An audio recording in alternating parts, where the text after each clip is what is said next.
আলহামদুলিল্লাহ আলহামদুলিল্লাহ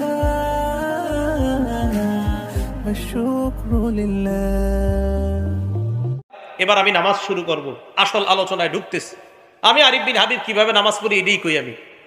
তো মসজিদে নামাজ আদায় করার জন্য ইমাম সাহেবের পিছনে আপনি দাঁড়াইলেন, দাঁড়ানোর পর যেদিকে দাঁড়াইলেন এটা হলো কেবলা, আল্লাহর সামনে বিনীত হয়ে দাঁড়াইলেন।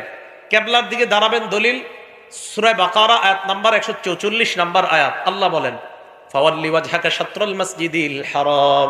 আসল আলোচনা এখন ঢুকবো, হ্যাঁ, খুব মন দিয়ে শুনেন এই জায়গাটা। কেবলার দিকে তুমি দাঁড়াও, সূরা বাকারা 144 নাম্বার আয়াত হচ্ছে কেবলার দিকে দাঁড়াইলাম।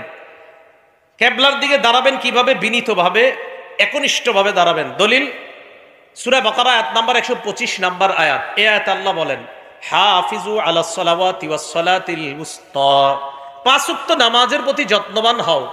ওয়া কুমু লিল্লাহি কানিতিন, আল্লাহর সামনে বিনীতভাবে দাঁড়াও। তাহলে কেবলার সামনে দাঁড়াইলাম, বিনীতভাবে দাঁড়াইলাম। এখন কথা হলো দাঁড়াবো কেন, দাঁড়িয়ে কেন নামাজ পড়বো? সহিহ বুখারী হাদিস নাম্বার 1117। কত হয়? 1117। সারাদিন হাঁটে, হাঁটার পর চা স্টলের সামনে 10 মিনিট গল্প করে, করার পর মসজিদে গিয়ে চেয়ারে বসে, আছে না নাই? এর লাগে হাদিস নাম্বারটা মুখস্থ করাইছে। এই হাদিসের মধ্যে আসছে নবীর সাহাবা ইমরান ইবনে হুসাইন, উনি বলেন কানাত বি বাওয়াসির, আমার অর্শরোগ ছিল। অর্শরোগ চিনেন তো? আমি আল্লাহ নবীর কাছে জানতে চাইলাম, ইয়া রাসূলুল্লাহ, আমার অর্শরোগ, নামাজ আমি কিভাবে পড়বো আমাকে আপনি জানায় দেন। আল্লাহ নবী বললেন সল্লি কাইমান, তুমি দাঁড়িয়ে নামাজ পড়বা। ফাইন লাম তাস্তাতি' ফাকাইদান, যদি দাঁড়িয়ে নামাজ পড়তে না পারো তাহলে বসে পড়বা। আবার যদি দাঁড়িয়ে, আপনারা না, হুজুররা না, অন্যরা, যদি দাঁড়িয়ে, আবার যদি দাঁড়িয়ে না পারো, বলেন যদি দাঁড়িয়ে তাহলে বসে। তাহলে আবার বসে কখন? আবার বসে কখন? এই যে সারাদিন গল্প করতেছে দাঁড়ায়। সল্লি কাইমান, দাঁড়িয়ে নামাজ পড়ো। ফাইন লাম তাস্তাতি' ফাকাইদান, দাঁড়িয়ে না পারলে বসে। ফাইন লাম তাস্তাতি' কাইদান, যদি বসে না পারো ফাআলা জামবিন, শুয়ে শুয়ে। তাহলে বলেন তো, এক নাম্বার যদি দাঁড়ানোর সক্ষম হয় তাহলে কিভাবে নামাজ পড়তে হবে? তাহলে দাঁড়াইলাম, কেবলার সামনে দাঁড়াইলাম, এবার আমি নামাজ শুরু করব, আসল আলোচনায় ঢুকতেছি। আমি আরিফ বিন হাবিব কিভাবে নামাজ পড়ি এটাই কই আমি। এবার আমি নামাজে দাঁড়াবো, দাঁড়ানোর পর আল্লাহু আকবার বলবো আমি, এটা বলে তাকবীর বলবো আমি। এখন কথা হলো আল্লাহু আকবার যে বলবো এটার দলিল আছে কোথায়? হ্যাঁ, এই যে আমি আল্লাহু আকবার বলবো সূরা মুদ্দাসসিরের মধ্যে আছে। আল্লাহ পাক রব্বুল আলামিন বলেন ইয়া আইয়ুহাল মুদ্দাসসির কুম ফাআনজির ওয়া রাব্বাকা ফাকাব্বির। সূরা মুদ্দাসসিরের 3 নম্বর আয়াতে আল্লাহ বলেন ওয়া রাব্বাকা ফাকাব্বির, তাকবীর বলো, আল্লাহু আকবার বলো। তাহলে আল্লাহু আকবার বলা পাইলাম। এখন আল্লাহু আকবার বলে যে শুরু করতে হবে এটার দলিল কোথায় আছে? তিরমিজি শরীফের 3 নম্বর হাদিস, তাহরিমুহা আত-তাকবীর। তুমি নামাজের বাহিরে যে বৈধ কাজগুলো আছে এই বৈধ কাজগুলা আল্লাহু আকবারের মাধ্যমে হারাম করবা। নামাজের বাহিরের বৈধ কাজগুলা আল্লাহু আকবার বলে ওই বৈধগুলাই নামাজে হারাম করতে হবে। নামাজে খাওয়া কি বৈধ না অবৈধ? নামাজে অবৈধ। বলেন নামাজের বাহিরে খাওয়া বৈধ না অবৈধ? নামাজে অবৈধ। তাহলে নামাজের বাহিরের অবৈধ কাজগুলা আল্লাহু আকবার এই তাকবীরের মাধ্যমে এগুলা হারাম করা, এটা হলো তাকবীরে তাহরিমা। আচ্ছা, আল্লাহু আকবার বলে আমি নামাজ শুরু করব। এখন আমি আল্লাহু আকবার বলবো, আমি যে আল্লাহু আকবার বলবো এটার দলিল আছে কোথায়? সহিহ বুখারী 789 নম্বর হাদিস। এটা কেন বলতেছি? ঝগড়া মুক্ত সমাজ দেখতেছি। আপনাদেরকে নতুন দাওয়াত যদি দিতে আসে বলবেন ভাই আমি যেটা করতেছি এটা সঠিক, যদি এটা সঠিক না হয় তো আপনারটা শুনবো, আর যদি সঠিক হয়ে থাকে তা আপনার দাওয়াত আমি কেন নিব? আরেকজনের দাওয়াত দেন। আল্লাহু আকবার বলবো, তা আল্লাহু আকবারের দলিল সহিহ বুখারী 789 নম্বর হাদিস। এই হাদিসের মধ্যে আসছে রাসূল আকরাম সাল্লাল্লাহু আলাইহি সাল্লাম কানা ইযা কামা ইলাস সালাহ, যখন নামাজে দাঁড়াইতেন, ইউকাব্বিরু হিনা ইয়াকুম, যখন দাঁড়াইতেন আল্লাহ নবী আল্লাহু আকবার বলতেন। সুম্মা ইউকাব্বিরু হিনা ইয়ারকা, রুকুতে যাওয়ার সময় আল্লাহু আকবার বলতেন। সুম্মা ইউকাব্বিরু হিনা ইয়ারফাউ সুলবাহু মিনার রাকআ, রুকু থেকে উঠার সময় আল্লাহ নবী আল্লাহু আকবার বলতেন। সুম্মা ইয়াকুলু ওয়া হুয়া কাইমুন সামিআ আল্লাহু লিমান হামিদা, দাঁড়িয়ে বলতেন সামিআ আল্লাহু লিমান হামিদা। সুম্মা ইউকাব্বিরু হিনা ইয়াহবি, সিজদায় যাওয়ার সময় বলতেন আল্লাহু আকবার।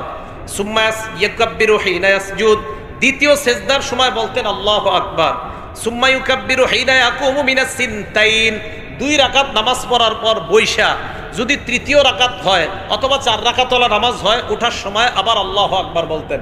তাহলে আল্লাহু আকবার বলা, আল্লাহু আকবার বলার দলিল পাইলাম সহিহ বুখারীর 789 নম্বর হাদিস। আল্লাহু আকবার দলিল পাইছি কিনা? কোন জায়গায় যদি আমি দলিল না দিই খপ করে আমারে ধরবেন আজকে। এইগুলো আল্লাহু আকবার বলার দলিল। এবার হইলো হাত কতটুকু উঠাবো, এই তো। আচ্ছা, মন দিয়ে শোনেন। মুসলিম শরীফের 390 নাম্বার হাদিস, মাদ্রাসা পাঠ্যপুস্তক অনুযায়ী, হ্যাঁ কথা শোনেন, মাদ্রাসা পাঠ্যপুস্তক অনুযায়ী 3033টা হাদিস হবে। এই অনুযায়ী মুসলিম শরীফের 390 নাম্বার হাদিস। এই হাদিসে আসছে রাসূল আকরাম সাল্লাল্লাহু আলাইহি সাল্লাম যখন নামাজ শুরু করতেন, কাব্বারা, আল্লাহু আকবার বলতেন, ওয়া রাফা ইয়াদাই, হাত উঠাইতেন। হাত যখন উঠাইতেন, হাত্তা তাকুনা, হাতগুলা আল্লাহ নবীর এই পরিমাণ উঠতো, হাত্তা তাকুনা হাজওয়া মানকিবাই, কাঁধ বরাবর উঠাইতেন। বলেন কি বরাবর? হ্যাঁ, খুব মন দিয়ে শুনেন।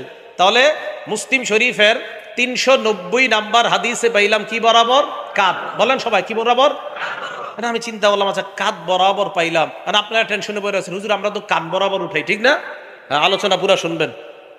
কাঁধ বরাবর পাইলাম, পাওয়ার পর এবার আমি আরিফ বিন হাবিব চিন্তা করে গেলাম, তো কাঁধ বরাবর পাইলাম, দেখি আর কিছু আছে কিনা। এবার মুসলিম শরীফের 391 নাম্বার হাদিস, মানে পরের হাদিসটা। এই হাদিসের বর্ণনাকারী মালিক ইবনুল হুয়াইরিস। এই মালিক ইবনুল হুয়াইরিস বলেন, আন্নাহু রাআ রাসূলুল্লাহি সাল্লাল্লাহু আলাইহি ওয়াসাল্লাম। মালিক ইবনুল হুয়াইরিস আল্লাহ নবীকে দেখলেন, কাব্বারা, উনি তাকবীর বলে নামাজ শুরু করলেন, রফা ইয়াদাই, নামাজে শুরু করার সময় হাত উঠাইলেন। হাত এমন ভাবে আল্লাহ নবী উঠাইলেন, হাত্তা ইউহাজি বিহিমা উযুনাই, 2 হাত কান বরাবর উঠাইলেন। তাহলে 390 নাম্বার হাদিস কাঁধ বরাবর, 391 নাম্বার হাদিস কান বরাবর।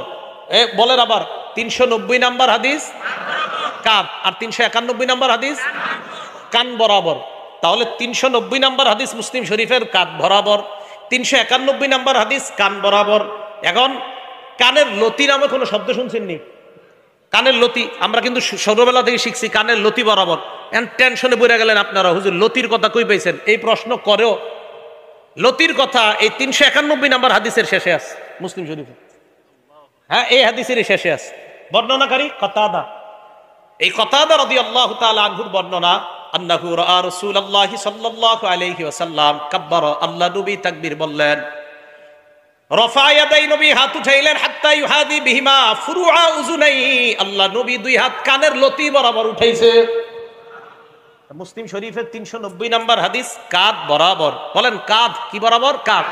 391 নাম্বার হাদিসে 2টা আমল, একটা হলো কান বরাবর আর একটা কানের লতি বরাবর।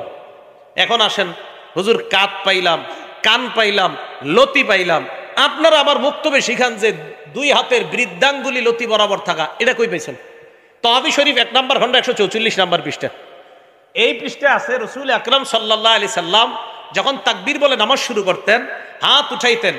হাত যখন উঠাইতেন তখন রাসূল সাল্লাল্লাহু আলাইহি সাল্লামের হাত্তা ইয়াকুনু ইবহামাহু, নবীর এই 2 বুড়ো আঙ্গুল মুবারক করিবা বিন শাহবাতাই উযুনাই, কানের লতি বরাবর আসতো। এখন আসেন, এখন প্রশ্ন হলো, হুজুর কাঁধ মানবো না কান মানবো না লতি মানবো? এটা হলো প্রশ্ন। আমি আরিফ বিন হাবিব বলবো, আমি এমন এক আমল করবো যে আমলে নবীর 3 হাদিসের উপর আমল হয়। এখন আমার দিকে তাকান, আন্দাজে ঠিক করেন না, বুঝে শুনে করেন। এই দেখেন বুড়ো আঙ্গুল কানের লতি বরাবর আছে। আমার 2 হাতের তালু দেখেন কাঁধ বরাবর। 2 হাতের তালু কি বরাবর? বুড়ো আঙ্গুল কি বরাবর? লতি। আর 2 হাত কান বরাবর। তাহলে লতি বরাবর হাত উঠাইলে কাদের হাদিসের আমল হয়? কানের হাদিসের উপর আমল হয়, লতির হাদিসের উপর আমল হয়। আমার সওয়াব বেশি দরকার, তাই আমি 3 হাদিসের উপর আমল করি। আপনি যদি সওয়াব কম দরকার হয় তো করেন কম। আমার যদি কেউ বলেন, হুজুর আপনি এটা কেন করেন? আমার সওয়াব বেশি দরকার তাই এটা করি। এটার নামই হানাফি মাযহাব। এটার নাম কি মাযহাব? হানাফি মাযহাব। এটা মনে করে নতুন ধর্ম।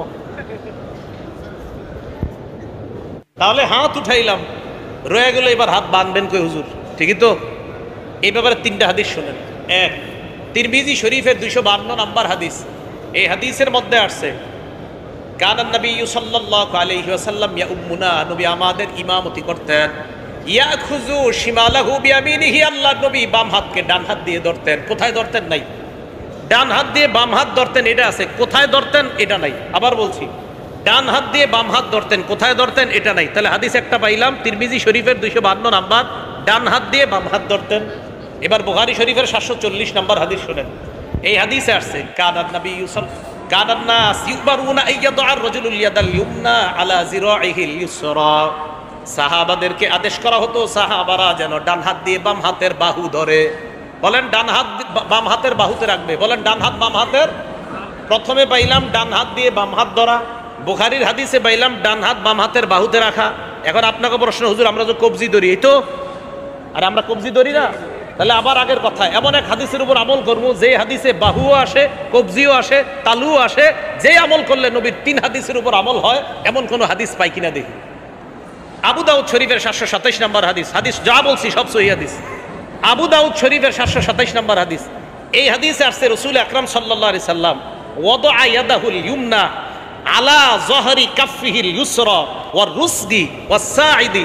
নবী ডান হাত দিয়ে বাম হাত মুবারক এমন ভাবে ধরতেন যে নবীর ডান হাত বাম হাতের তালুর পিঠ ধরতো, বাম হাতের কবজি ধরতো, বাম হাতের বাহু ধরতো।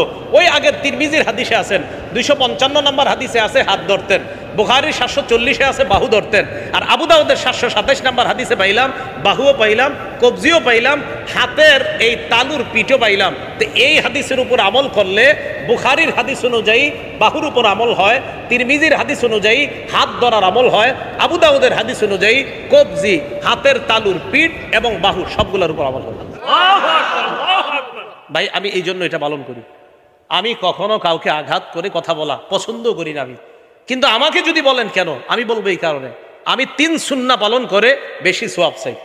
আমি আগেও বললাম ওই জায়গায় আমি বেশি সুন্নাহ পালন করে বেশি সওয়াব চাই। এবার শুনছেন দ্বিতীয় কথাটা, এটাই হানাফি মাযহাব। এটা কি মাযহাব? এটা কোনো নতুন ধর্ম না, এই ভুল বুঝবেন না। এবার আসেন হাত বাঁধবেন, এই তো কি করবেন? হাত বাঁধবেন। এই কথাগুলোর বিরুদ্ধেও যদি কারো কেউ থাকেন মন দিয়ে শোনেন, শিক্ষিত কোনো যুবক ভাইরা যদি থাকেন শোনেন, শোনার পরে আমার বিরুদ্ধে কিছু লেখার আগেও আপনি অন্তত মাথাটা লাগায় চিন্তা করবেন যে আসলে রসুলের সুন্নাহ কোনটা। আর আমি তো কাউকে আঘাত করে কাউকে ইঙ্গিত করে কিছু বলছি না, আমি শুধু বলছি আমার সালাত শুদ্ধ কিনা, আমার সালাত কি কিনা, আমার নামাজ। আমি পড়াশোনা কইরা মনে করছেন যে আন্দাজে আমল করবো, নামাজ শুদ্ধ হবে না? পাগল নাকি আমি? হ্যাঁ, তা আমি পড়ছি কি করতে? একজন ডাক্তার হয়েছে, ডাক্তার হওয়ার পর ওনারা আপনি বললেন তুমি পাগল, বেচারা কষ্ট পাবে না? তা আমি এই 16 বছর 20 বছর পড়াশোনা করলাম ভুল আমল করার জন্য না সঠিকটা জানার জন্য? তাই ভাই আমি আমারটা বলছি। এখন আসেন হাত রাখা। সহিহ ইবনে হিব্বান আরো অনেকগুলা কিতাব আছে, বলে এই জায়গায় খালি মুসান্নাফ ইবনে আবি শাইবা মনে রাখবেন। মুসান্নাফ ইবনে আবি শাইবা 3959 3959 নম্বর হাদিস। আলকামা ইবনে ওয়াইল ইবনে হুজুর থেকে বর্ণনা, তিনি বলেন রাআইতুন নাবিয়্য সাল্লাল্লাহু আলাইহি ওয়াসাল্লাম ওয়াদা ইয়াদাহুল ইয়ুমনা আলাল ইউসরা। আমি আল্লাহর নবীকে দেখলাম, আল্লাহর নবী ডান হাত দিয়ে বাম হাত ধরছেন। ফিস সালাতি তাহতা সুররা, নামাজের মধ্যে নাভির নিচে হাতটা রাখছে। আমি আল্লাহর নবীকে দেখলাম, আলকামা ইবনে ওয়াইল ইবনে হুজুর বলেন আমি আল্লাহর নবীকে দেখলাম ডান হাত বাম হাতের উপর রাখছে নাভির নিচে। আর যে আগের আমলটা বললাম যদি এই জায়গায় ধরেন অটোমেটিক আপনার হাত নাভির নিচে চলে যাবে।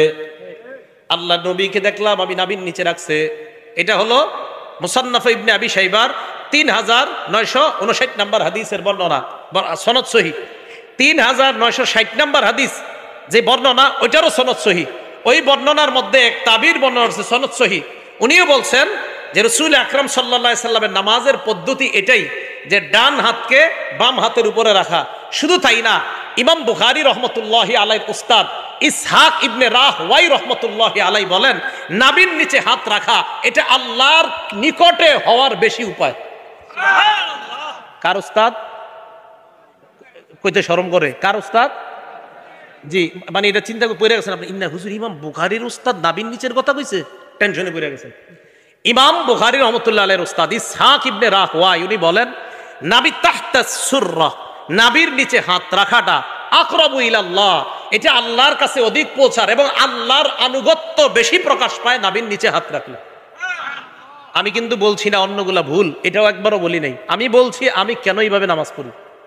তো আমি ভাই এই জন্য বলি, ইমাম বুখারী রহমতুল্লাহ আলাইহির উস্তাদ একটা কথা বলছে, তো আপনি ওই যুগে একটা বলছেন, তা আপনারটা আমি কেন শুনবো, ওনারটা না শুই না?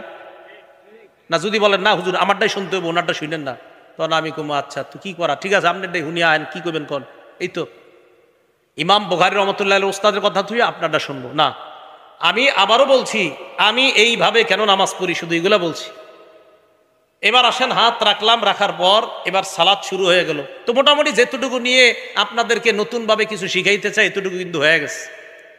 মুসান্নাফে ইবনে আবি শাইবা 3959, 3960, 3963, তিনোটার সনদ সহি। বলেন তিনোটার সনদ সহি। হ্যাঁ, একটা কথা আছে, এই 3959-এর উপরে অনেকে প্রশ্ন করে, আপনারা যে হাদিস করেন এই হাদিসটা মুসান্নাফে ইবনে আবি শাইবাতে নাই। কথাটা সঠিক না।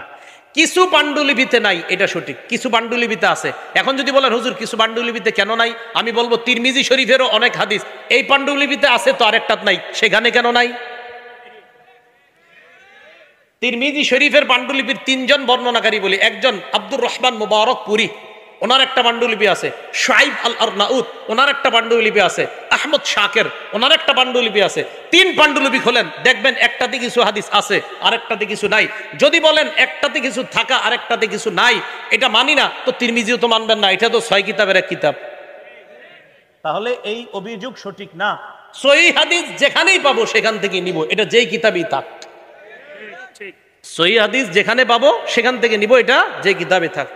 এই হলো আপনি সালাত শুরু করলেন। এখন আপনি নামাজ শুরু করার পর আপনি ইমামের পিছনে যখন দাঁড়ান, ইমাম সাহেব কেরাত পড়ে, তখন আমরা বলি আমরা কেরাত পড়ি না। কেন পড়ি না? সূরা আরাফে আল্লাহ পাক রব্বুল আলামিন গালেবান 204 নম্বর আয়াতে আল্লাহ বলেন, ওয়াইদা কুরিআল কুরআন, যখন কোরআন পড়া হয়, ফাসতামিউ লা, 1 নম্বর হুকুম কান পেতে শোনো, 2 নম্বর আনসিতু লা, এবং চুপ থাকো। তাহলে কোরআন পড়া হলে 2 হুকুম, 1 কান পেতে শোনা, 2 চুপ থাকা।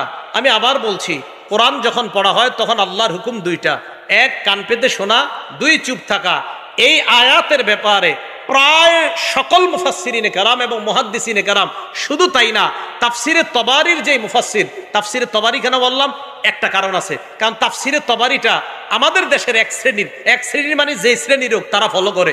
ওই কিতাবেরও মুসান্নেফ বলছে এই আয়াত হলো নামাজের ব্যাপারে, অর্থাৎ নামাজে যখন কোরআন তেলাওয়াত করা হয় মুক্তাদি তখন চুপ থাকবে। মুক্তাদি তখন কি থাকবে? এই জন্য আমি চুপ থাকি। মানে আপনারা থাকেন কিনা জানি না, মানে আমি কিন্তু আমার বলতেছি। কেন বলতেছি জানেন? আপনাদের কাউরে যাতে আমি কোনো আঘাত না করি, সব আমি বলতেছি। আমি এভাবে নামাজ পড়ি, এভাবে হাত উঠাই। কেন উঠাই?